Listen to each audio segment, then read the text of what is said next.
Hello दोस्तों, मैं आज आपको टाइम की वो अहमियत बताना चाहता हूँ जो तुम्हें अपने जीवन में होनी चाहिए। हमारे ज़िंदगी छोटे से छोटे समय को कई भागों में बाँटा है। हमारे ज़िंदगी में कई दिन, कई घंटे, कई मिनट और कई सेकंड होते हैं, परंतु कुछ लोग इसी समय में उस मुकाम को हासिल कर जाते हैं जिससे उन्हें चाह होती है। वे समय का सदुपयोग करते हैं और अपने जीवन में सफल हो जाते हैं।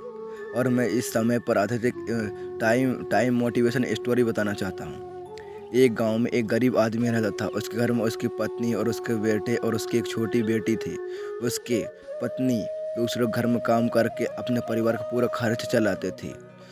उसका पति, जिसका नाम रामू था, रामू दिन भर नशे में डूबा रहता था और दूसरों के साथ अपना समय बर्बाद करता था। उसके माता पिता ने उसकी शादी कराकर बहुत बड़ी गलती कर दी। बेचारी उसकी पत्नी दिन रात काम करके अपने बच्चों को पेट पालती थी। एक दिन उसकी पत्नी एक दिन भी काम पर ना जाए तो उसके बच्चे भूखे रह जाते थे। इसीलिए उसकी पत्नी प्रत्येक दिन दूसरों के वहाँ काम करती थी। लेकिन रामू रामू को इन सब बातों से कोई फर्क नहीं पड़ता था। उसे अपने समय बर्बाद करके हंसी मजाक और पत्ते खेलने में बहुत मजा आता था। शराब पीकर वह घर आकर जोर जोर से अपनी पत्नी पर चिल्लाता था और कई बार उसे अपनी पत्नी को भी मारता था। लेकिन उसकी पत्नी करे भी तो क्या करे, अपने बच्चों को वह छोड़ कर जा भी नहीं सकती थी। रामू को जो कोई भी समझाता था वह उस पर ही चिल्लाने लग जाता था। इसी कारण से उस गांव के कोई भी सदस्य इस विषय पर उससे बात नहीं करता था।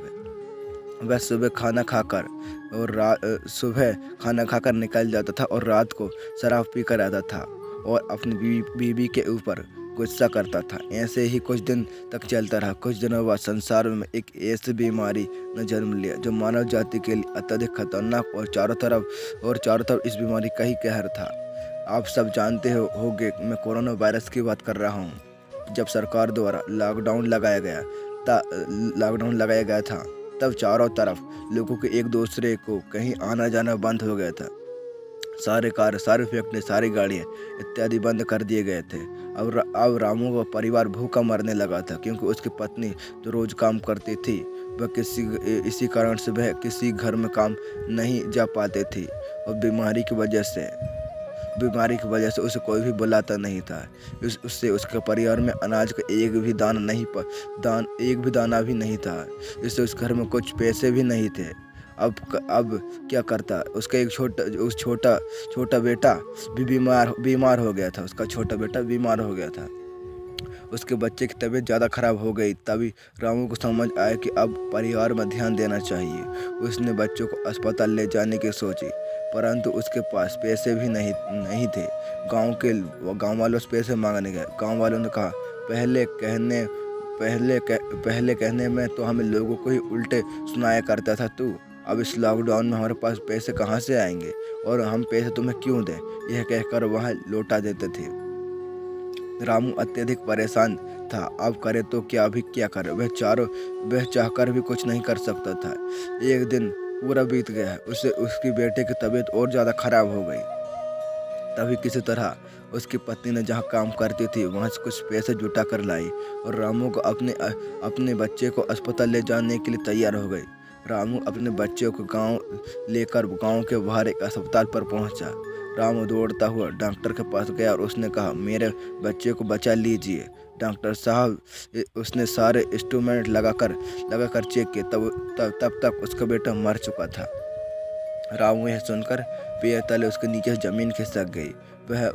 रामू रोने लगा। उसने कहने लगा, यह सब मेरी गलती है और मैं जीवन में कुछ नहीं कर सकता। कुछ भी नहीं किया, सिर्फ अपने समय को बर्बाद किया। यदि आज मेरे पास पैसे हो जाते तो मैं अपने बेटे को हॉस्पिटल जल्दी ला पाता और मेरे बेटा बच जाता।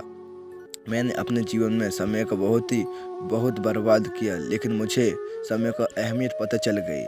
तो हमें इस कहानी से शिक्षा मिलती है कि हमें समय को बर्बाद नहीं करना चाहिए और समय को कोई भी स्किल सीखने में लगाना चाहिए। इसका सदुपयोग करना चाहिए, तभी हमें जीवन में सफलता मिल सकती है।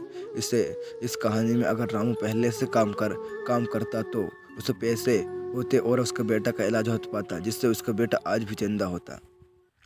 दोस्तों, हमें अपने समय का सदुपयोग करना चाहिए। चाहिए, ताकि कहीं ऐसे वक्त आए जिससे हमें पैसों की बहुत ज़रूरत होती है, इसीलिए बहुत कीमती होते हैं ये समय, उसका सही उपयोग करना चाहिए। दोस्तों, वीडियो अच्छा लगा तो वीडियो को लाइक कर देना और चैनल को सब्सक्राइब कर देना दोस्तों। और मेरे कहानी को सीखने को मिली तो चैनल को सब्सक्राइब कर देना।